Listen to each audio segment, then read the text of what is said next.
नमस्कार प्रणाम, हम हैं राघवेंद्र। स्वागत बाटे आप सबके इन खबर के भोजपुरी चैनल पे। तो भैया, उत्तर प्रदेश का मैनपुरी लोकसभा सीट ये सबसे हॉट सीट बाटे, जहां आज उपचुनाव बाटे और मतदान हो रहल बाटे।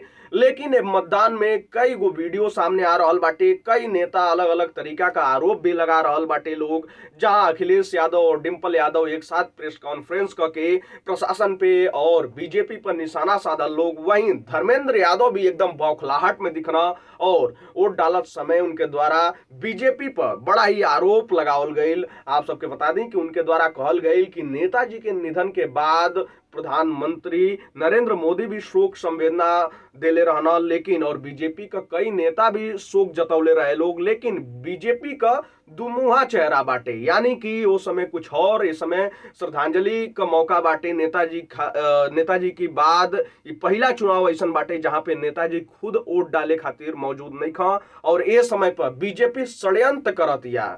तो भैया, उनके द्वारा कहल गई कि बीजेपी का चेहरा जनता के सामने आ गई बाटे। सच वाला चेहरा कौन बा?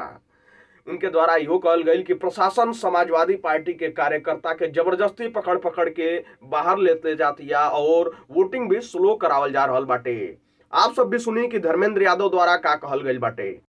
और आप सब भी वेट करते थे, लेकिन ऐसा पहला मौका रहा कि नेताजी स्वयं वोट डालने की और हमारे बीच में नहीं है।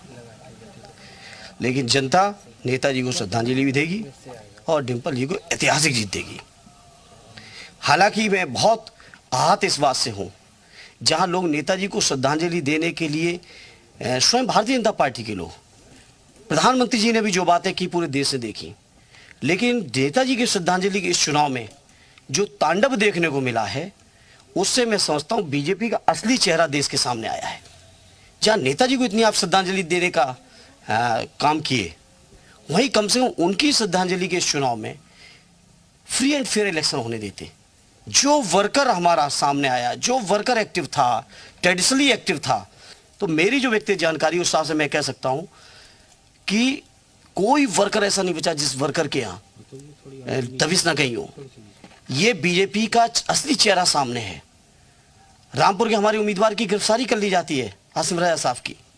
ये लोकतंत्र में मैं समझता हूँ मीडिया के साथ ही जो चौथे स्तंभ हैं लोकतंत्र के, इनको लोकतंत्र की रक्षा के लिए आगे आना चाहिए और सच्चाई देश के सामने दिखाना चाहिए कि भारतीय जनता पार्टी का असली चेहरा क्या है। नेताजी का परिवार तो कभी रोता नहीं है, आप तो रो रहे हैं। मैं नेताजी की भावनाओं में रो रहा हूँ, मैं कभी दबा नहीं हूँ, ये बात आप ध्यान रखिएगा। मैं कभी डरा नहीं हूँ, न दबा हूँ। आपने देखा है, अभी पुलिस ने मुझे घेरा था तब भी देखा था, पार्लियामेंट में भी देखा है और जीवन के हर पल पे देखोगे। लेकिन जब नेताजी का नाम आएगा तो भावनाएं बाहर आएंगी। आजमगढ़ इलेक्शन में भी हम लोगों ने देखा था सर, आपको ऐसे ही जब आप बूथ पे जा रहे थे एक क्लैश आपका सीन।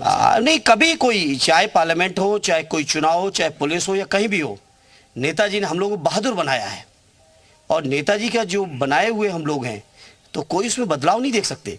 हाँ, जब नेताजी का नाम आएगा तो स्वाभाविक है भावनाएं आएंगी बाहर। क्या आपको लगता है कि भाजपा टक्कर दे रही है आपको? कोई टक्कर नहीं, भारतीय जनता पार्टी लड़ाई नहीं है, लड़ाई तो प्रशासन लड़ रहा है। आप सब सुनने की धर्मेंद्र यादव द्वारा का कहल गई बाटे। आप सबके बता दें कि उत्तर प्रदेश के 3 सीट पे आज उपचुनाव का मतदान हो रहा बाटे। मैनपुरी का लोकसभा सीट, रामपुर का विधानसभा सीट और खतौली का विधानसभा सीट। देश दुनिया से जुड़ल तमाम खबर देखे खातिर आप सब बनल रहे इन खबर भोजपुरी के साथ। तब तक खातिर नमस्कार। इन खबर चैनल को सब्सक्राइब करें।